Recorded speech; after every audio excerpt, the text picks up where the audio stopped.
inşaat etibarlı zemanet. Sehranın ortasında bir menzil, bir yuva. Hayalları gerçeğidir, gelir bu devlet bize. Temeline koyulup dürüstlük her bir taşı.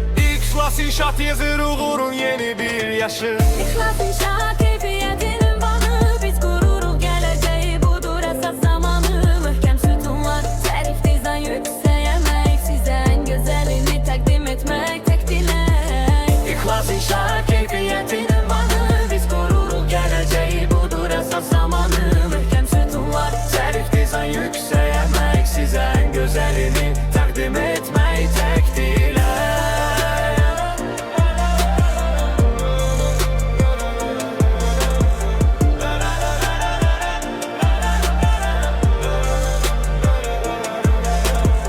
Zamanla yarışırıq